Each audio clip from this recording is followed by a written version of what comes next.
시청자 여러분 안녕하십니까. 지금부터 천옥현의 안보정론을 시작하겠습니다. 이번 시간에는요, 윤석열 후보가 지금 선대위 구성에 굉장히 고심하고 있습니다. 그래서 선대위 구성과 관련해서요, 들쭉날쭉 여러 뉴스들이 많이 쏟아져 나오고 있는데요. 이거를 잘 정리해서 여러분들께 말씀을 드리겠는데, 우선 시간적으로 보면 윤석열 총장의 선대위 구성이 빠르게 급속도로 진전이 될 것이다 라는 보도가 있는 반면에, 지금 이준석 대표가 데드라인으로 설정한 20일까지 시간이 걸릴 것이다 라는 그러한 이 뉴스로 서로 이 상충되는 뉴스가 많이 있는데요. 제가 보기에는 20일까지는 반드시 구성돼야 하는 거 아니겠습니까? 왜냐하면 지금 너무 늦어지면요, 갈등만 부각되고, 갈등이 부각되면 여권에서 얼마나 신나겠어요. 그걸 부각보도시키고, 지금 언론 이 운동장 지금 굉장히 기울어져 있잖아요. 이재명이는 자기네 쪽으로 불리하다고 그래서 카톡, 유튜브, 그 다음에 페북, SNS를 절대적으로 많이 활용해야 된다라고 주장을 하고 있지만은, 그러한 이재명의 기울어진 운동장식 언론관, 이거 인정할 국민이 과연 몇 명이나 되겠어요? 그렇기 때문에 윤석열 후보의 선대위 구성은 제가 보기에는요, 이제는 이제 오늘이 4일 일요일이기 때문에 적어도 15, 16, 17, 18 한 주 중반 전후까지는 윤곽을 확실하게 나타내야 되겠다. 저는 그런 생각이 들고요. 그러는 가운데서 하나 재미있는 그리고 의미 있는 뉴스가 지금 나오고 있어요. 이거는 이제 연합뉴스에서 맨 먼저 보도를 한 내용입니다. 그래서 대충 지금 윤곽이 정해져 가고 있다. 이 윤곽이라고 하는 것은 지금 현재 이준석과 그다음에 김종인 이 두 분이 윤석열 총장을 말하자면 공세로 빠뜨리는 이런 상황에서 윤석열 후보가 이제 어떤 수세, 즉 방위선, 최후 말하자면 후퇴선을 어디다 주느냐, 이게 이제 관건이 아니겠습니까?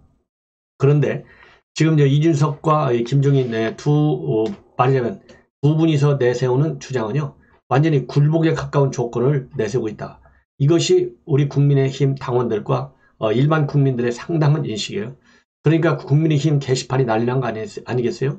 이준석이 물러가라, 당원 소환제 나가자, 이런 말하자면 항변이 그야말로 본물처럼 쏟아진 것이고, 그 항변과 관련해서 김용환 인재영입위원회 위원장, 윤석열 후보 캠프에서 맡았던 김용환 의원은 내목을 쳐라, 지금 그렇게 얘기하고 있잖아요. 내목을 쳐라. 그 정도로 지금 현재 이준석과 김종인의 말하자면 이 공세가 만만치가 않아요. 그러다 보니까 이제 윤석열 후보 본인의 입장은 일체 나오지 않고요, 캠프 내 분위기만 일부 나오는데, 이 캠프 내 분위기는 지금 부글부글 끓고 있다는 분위기가 주류를 이루고 있습니다. 다만 자제하는 것이죠. 그 이유는 지금 경선 과정에서 애써서 윤석열 후보를 만들었는데, 우리를 갖다가 자리 사냥꾼이라고 그러고 하이에나라고 그러고 파리따라고 해서 이렇게 모멸적 언사를 퍼붓는, 이거 이해할 수 없다는 것이 기본 시각입니다. 지금까지 제가 말씀드린 내용은요, 전반적인 흐름을 말씀드리는 거예요. 이러는 상황에서 상당히 대립적 국면인 것처럼 보였는데요. 지금 갑자기 오늘 지금 연합뉴스를 중심으로 해서 보도가 나오는 걸 보면 이제는 80% 정도는 판이 짜졌다, 완성이 됐다, 초안이 이렇게 나오고 있어요. 그러면 판이 어떻게 따졌느냐? 우선 김종인 비대위원장의 말하자면 완터, 이제 본인만이 왕이 돼야 된다는 것이죠. 왕 메이커가. 그래서 김병준 비대위원장으로 2명의 총괄 선대위원장 하는 거, 이거는 안 한다. 그래서 완톱으로 내세운다는 안이에요. 그래서 이건 이제 김종인 비대위원장의 의견을 받은 것이고, 그 다음에 김종인과 이준석 이 두 분이 얘기하는 것은 너무 윤석열 총장 캠프가 크다, 축소해서 조만하게 가자, 이거 아니겠어요? 예, 실무형으로 가자. 그래서 이 실무형 안도 부분적으로 받아들이는 이런, 그리고 기본적으로는 이제 윤석열 총장이 후보 주인공이잖아요. 그래서 윤석열 총장의 입장, 윤석열 총장의 입장은 뭡니까?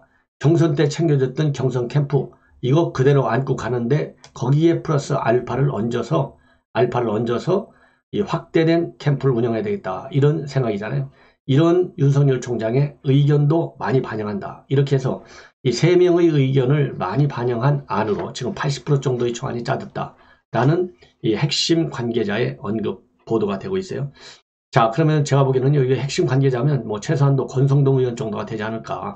왜냐하면 비서실장이고, 이 권성동 의원이 캠프에서 그야말로 완탑 역할을 했지 않습니까? 그래서 핵심 관계자라고 하면 지금 캠프 진용 면에서 본다면 이분이야말로 권성동이다. 저는 그렇게 봐요. 그래서 80% 정도 완성이 됐고, 핵심은 바로 뭐냐? 모든 실무를 관할하면서 북지구 장구치는 총괄선대 본부장을 없애기로 한 거라는 겁니다. 이 두 가지 핵심이에요. 예, 두 가지 핵심. 그래서 이 총괄선대위원장은 한 명을 두고 그 밑에 총괄, 말하자면 선대 본부장이라는 거 안 하고요. 그냥 분야별로 총괄 본부를 맡는 거예요. 예, 총괄 본부. 글쎄요, 뭐 이름도 헷갈리고 잘 모르겠는데 여하튼 일단 그렇게 돼 있어요. 왜냐하면 총괄 선대 본부장 하면은 이건 뭐 사령관 역할로서 엄청 권한이 센가 봐요. 그래서 이렇게 되니까 싸움이 나니까 이걸 안 하고 그냥 총괄 본부장, 선대라는 말을 빼는 거예요. 그냥 총괄 본부장. 그래서 이 네 개 직능을 부여하는 겁니다. 하나는 정책, 또 하나는 조직, 그 다음에 직능, 또 하나는 마지막으로 홍보. 이 네 개의 총괄 본부를 두고 이 총괄 본부에는 말하자면 이게 수평적으로 쭉 병렬 배치하는 거예요. 그래서 이 병렬 배치한 총괄 본부장의 최상 이 컨트롤러는 누구냐? 총괄 선대위원장인 김종인이다 이겁니다. 그래서 김종인의 직할 체제, 단일 이 직할 체제고 총괄 본부는 수평적으로 쫙 깔아놓는다는 거죠. 그래서 이것이 결국은 실무형 선대위 모델과 부합된다는 거예요. 이거를 이제 제가 보기에는 이건 이제 권성동 의원이 만들었을 것 같은데요. 권성동 의원이 그동안에 당 원로들, 그 다음에 국민의힘의 당 중진들, 이런 분들과 연쇄적으로 이 물밑 협의를 쭉 해오면서 만든 안이 이런 안이다. 이렇게 지금 보도가 나오고 있어요. 그래서 이 안은 결국은 윤 후보 입장을 바탕으로 해서 김종인과 이준석 두 분의 요구를 많이 충족시킨 하나의 신의 한 수를 뒀다. 묘수다. 이렇게 나오고 있고요. 또 완팀으로 해서 김종인 비대위원장이 전권 행사할 수 있도록 했다라는 것도 특징인 것으로 그렇게 알려지고 있습니다. 그래서 이 선대위 조직도는 지금 80% 정도 완성이 됐기 때문에 이 조직도가 이제 20% 더 채워져서 완성이 돼서 최종적으로 이제 3명이 오케이를 하게 되면 개별 보직 인선은 급물살을 탈 것이다. 이런 지금 보도가 나오고 있고요. 그래서 이 구조면에서는 수평적 구조, 그리고 인선에서는 그야말로 이 야권 우리 국민의힘 다른 경선 후보군에 있었던 분들도 이 선대위에 아니면 영입하는, 그래서 탕평 인사를 하는 그런 모양새를 띌 것이다. 그래서 윤석열 후보가 얘기해왔던 어느 캠프에 있었던 간에 당 안팎의 인사들을 폭넓게 중용하는 더 큰 선대위를 출범시켰다라는 구상을 가지고 있다고 합니다. 자, 그러면 총괄본부장에 거론되는 후보 그룹으로서는요, 주호영, 권영세, 윤상현, 김태우, 그 다음에 원외로서는 나경원, 김용태, 임태희, 정태근 전 의원, 이런 사람들이 거론이 되고 있다고 합니다. 그리고 이제는요, 빠르면 이번 주 중에 후보가 김종인 비대위원장을 만나서 선대위 조직도를 공유하고 개별 인선을 의논할 가능성이 있다. 이렇게 보도가 나오고 있어요. 자, 이런데 지금 이제 문제는 바로 뭐냐? 홍준표 후보의 의원의 경우에는요, 지금 별로 참여할 의사가 없는 것으로 이렇게 보는 시각이 압도적이에요. 저도 뭐 그렇게 보고 있는데 지금 오늘 갑자기 보도가 생각보다 빠르게 홍준표 의원도 여기에 합류할 수 있다. 또 이런 보도가 나오고 있어서 좀 헷갈려요. 그런데 거기에 앞서서 말이죠. 조경태 의원이 선대위원장을 했잖아요. 선대본부장을. 이 선대본부장을 한 조경태 의원은 윤석열 총장한테 직접 합류해달라 이런 요청을 받고 합류하기로 결정을 했다라는 보도가 나오고 있습니다.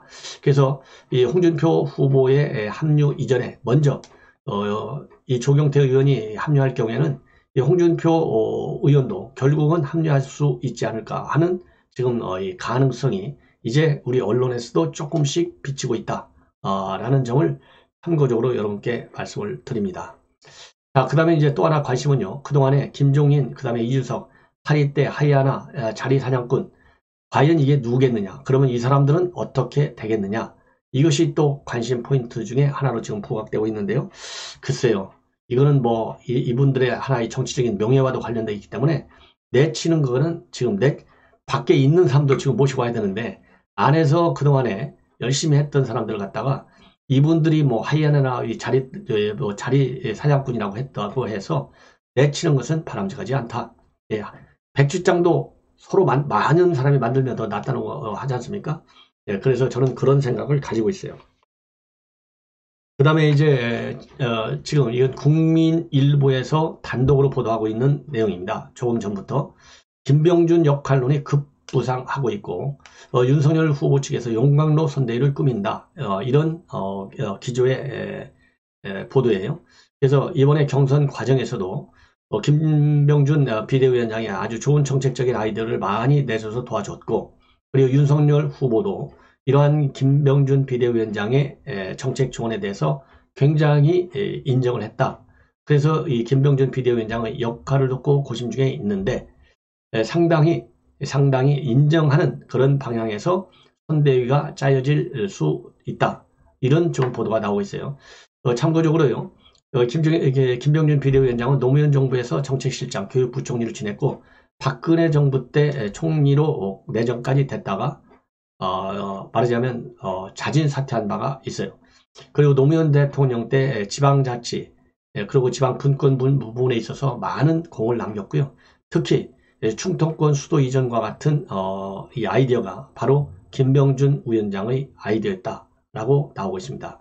그리고 참고적으로요, 윤석열 후보도 봉화마을도 방문하고 또 인터뷰나 방송 같은 것을 통해서 노무현 전 대통령에 대한 존경심도 드러내고 그렇기 때문에, 그리고 또 이미 윤석열 후보가 얘기한 것이 탈진보 인사들을 끌어안는 거, 그래서 빅 플레이트, 즉 큰 접시를 만드는 거, 이것도 하나의 큰 그래서의 윤석열 후보의 대선 전략 중에 하나지 않습니까? 그렇기 때문에 김병준 비대위원장, 그리고 저도 김병준 비대위원장 하실 때 제가 국가안보위원장을 했어요.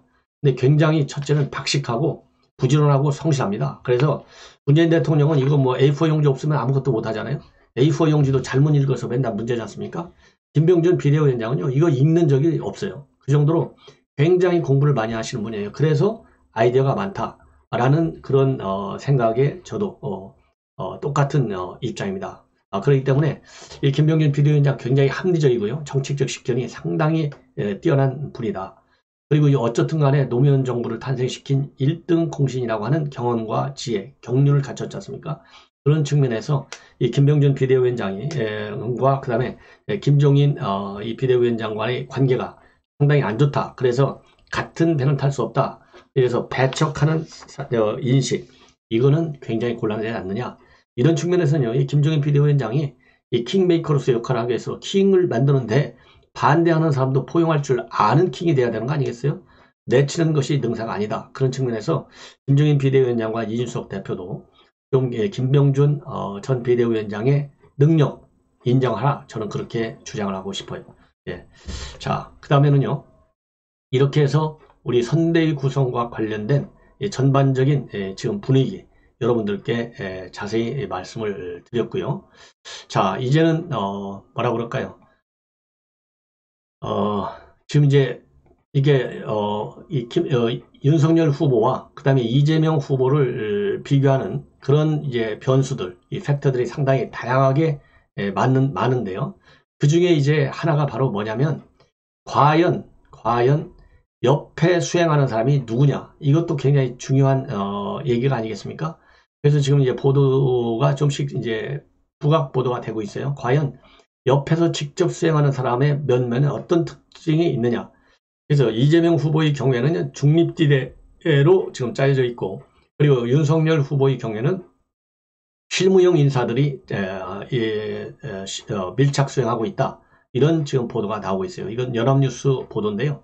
자, 그래서 이 내용을 간략히 말씀드리면, 이재명의 경우에는 왜 중립지대로 갈 수밖에 없겠습니까? 바로 이낙연 측을 의식한 것이 굉장히 강하죠. 그리고 그 다음에 중립지대로 옮겨가야 할 수밖에 또 없는 것 중에 하나가 상당히 역설적이지만 이재명 개파의 특성은 뭡니까? 비문이에요, 비문. 그죠? 그 친문을 끌어안아야 돼. 그렇기 때문에 중립지대라고 하는 가운데 지대를 넓게 설정해야만이 한쪽의 비문과 다른 한 극단의 친문, 둘이서 이 큰 운동장에 들어올 수 있는 정치적인 공간이 넓어질 것이 아니냐. 그래서 제가 보기에는 중립지대를 외치고 있다. 이런 생각이 들고요.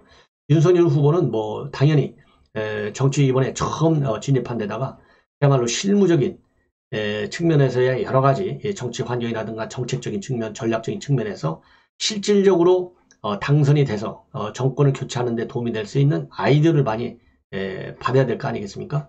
그래서 이 밀착 수행 면면이 실무용으로 짜여져 있는 것이 아닌가 하는 생각이 듭니다.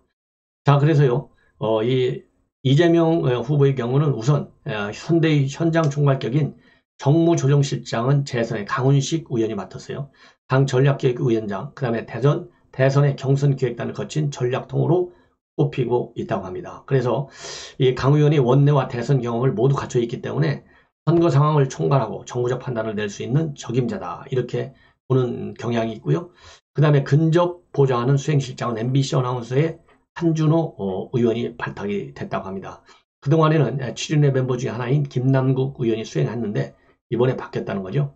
중도표 확장 차원에서 바꿨다. 이런 보도가 나오고 있고요. 그 다음에 이해식, 이번에 김혜경 씨 낙상 사고와 관련해서 언론 활동을 많이 하고 있죠. 배우자 실장이 이해식 의원입니다. 다선의 단체장 출신이고 정치적 경륜과 중량감을 고려한 인선이다. 이런 평가를 받고 있다고 그래요. 자, 우리 이제 윤석열 후보 주변에는 앞으로 이제 선대위가 짜여지면 좀 바뀔 가능성이 있지만 현재까지는요, 실무형 참모진이 중점적으로 활동하고 있다. 그래서 가장 가까이 있는 사실상의 이 캠프 좌장은 누구냐? 권성동이다 이거죠. 그래서 권성동 의원이 이번에 이제 비서실장으로 갔지 않습니까? 그래서 현재 1인 다역을 수행하고 있고 대선 후보로서 단행한 1호 인사가 바로 권성동 의원의 비서실장 발탁. 그 다음에요, 또 이 정무적 소통, 그 다음에 전략기획과 조직 공보 이런 실무 전반을 챙기면서 이 권성동 의원이 수문장 역할을 다 하고 있다. 이런 평가를 받고 있어요. 그리고 현장 수행은 초선의 이용 의원이 그림자 보좌를 하고 있다는 평가입니다. 캠프 수행실장. 이 이용 의원은요, 여러분들 뭐 잘 모르실 것 같아요. 저도 잘 모르는 분인데, 봅슬레이 국가대표팀 감독 출신이고, 특유의 과묵한 성품, 그리고 성실한 자세가 윤석열 후보의 신임을 받고 있다. 그리고, 그래서요, 이 선대위가 발족한다 하더라도 그 역할이 유임될 가능성이 크다라는 평가를 받고 있습니다. 그리고요, 또, 이 대변인들, 이번에 이제 대변인 새로 임명됐잖아요. 수석 대변인은 이양수 의원, 그리고, 그냥 대변인에는 김병민, 이 두 분이 지금 윤석열 후보의 입으로 최전방에서 뛰고 있는데, 정당 활동을 하면서, 그동안에 이제 종편 활동도 많이 나왔죠. 둘 다 뭐 종편을 많이 해 왔는데, 그러다가 이양수 의원은 이제 벌써 세월이 지나서 대선 의원이 된 것이고, 김병민 대변인은 전에 김종인 비대위원장 때 비대위원을 했고 이번에 윤석열 총장 캠프의 대변인으로 아주 열심히 논평을 많이 하고 다녔죠. 자, 그래서 이 두 후보 두 분이 이양수 의원과 김병민 이 두 분이 이제 수석 대변인과 대변인으로서 현장에서 홍보 최전선에서 뛴다. 그래서 특히 말이죠. 김병민 대변인은 방송 출연 때문에 인지도가 굉장히 높은데 그래서 대여 공사를 주도하면서 청년층의 외연 확장에 이 적임자라는 평가를 받고 있다고 합니다. 예. 자, 이렇게 해서요. 이제 우리 윤석열 후보의 선대위, 그 다음에 현장 실무형 특성 이런 것들을 여러분들께 보도해 드렸습니다. 마지막으로 저희 어제 심야 방송에서도 여러분께 말씀을 드렸는데 지금 이재명 후보가 말이죠. 이번에 낙상 사고와 관련된 여러 가지 뭐 불륜설, 폭행설 등등 이 소문이 많이 나니까 결국은 김혜경 부인하고 어제 느닷없이 전화했다. 이렇게 해서 그거를 대대적으로 홍보하고 있고요. 그리고 송영길 대표도 이거를 대대적으로 홍보하라. 아주 특명까지 내린 상황이에요. 얼마나 급하면 특명이 내려지겠어요? 그렇다고 뭐 특명 내린다고 이게 우리 국민들이 다 봤습니까? 잘 안 봤죠. 더군다나 어제 전화 통화 내용을 보면 이게 어느 작가가 써준 건지 누가 그런 대화 문안을 써줬는지 수준 이하의 작품이었다. 저도 말씀드렸잖아요. 수준 이하라고 하는 것은요. 너무 짜고 친 고스톱이 눈에 보인다는 거예요. 너무 어거지 대화가 나눠졌다는 거예요. 오히려 그러니까 더 의혹이 높아질 수밖에 없지 않습니까? 그런데 진중권 교수가 방금 전에 입장문을 내놨는데 제가 어젯밤에 심야에 내놓은 평가하고 비판하고 거의 비슷해요. 이렇게 되어 있습니다. 이재명 후보 캠프의 문제는 모두 인위적으로 느껴진다. 아내를 때렸다는 소문도 실은 공식 일정 취하면서 대통령 후보 이전에 남편이다. 어쩌고 하며 자기한테 어울리지 않는 이미지를 내세운 것이 단추였다. 자연스럽게 노출하는 방식이 아니라 그때그때 정치적 필요에 맞춰서 억지로 연출한다는 느낌이고, 아내의 사고마저 자상한 남편 이미지 홍보할 기회로 활용하려더니 가식적이라는 느낌을 주게 된다. 가식으로 뭘 감추려 하는 걸까 생각하다 보니 상상력이 가정폭력의 가능성으로까지 비약한 것이고, 그것이 급속히 확산한 것은 이재명이라면 능히 그럴 수 있겠다는 이미 대중의 의식에 깊이 뿌리박힌 폭력적 인상 때문이다. 이렇게 평가를 하고 있습니다. 그러면서요, 이 폭력적 인상을 불식시키려고 그러는 모양인데, 이런 식의 인위적인 이미지 연출 전략은 눈뜨고 봐주기 심히 민망할 뿐만 아니라 외려 후보에게 가식적인 사람이라는 부정적 이미지만 주게 되고, 홍보는 잔기술이 아니라 진정성으로 해야지 안 그러면 역효과만 된다. 이런 이 비판적 입장을 내놨어요. 여러분들 뭐 100% 공감하시죠? 자, 어제 뭐 전화하면서 참 이해하기 어려운 그 대목들을 저도 여러분께 말씀을 드렸는데, 자, 뭐 거기서 뭐 갑자기 기절했는데 비밀, 김혜경 씨가 비밀 하나 알려드리겠다 그러면서 제가 잠시 기절을 했는데 눈을 딱 뜨는 순간 남편이 이 사람아 하면서 엉엉 울더라. 아니 화장실에서 눈 하나 찢었다고 엉엉 운다는 게 그게 말이나 됩니까? 그러면서 상상이 안 가시죠? 그래서 사실 좀 되게 뭉클했다. 이런 얘기들, 이게 말이 돼요? 예. 그래서 이 얘기는요, 저도 참 제 방송의 수준이 떨어지는 것 같아서 이제 더 이상 얘기 안 하겠습니다. 시청자 여러분, 오늘 일요일 즐거운 일요일 되시기 바라마지 않습니다.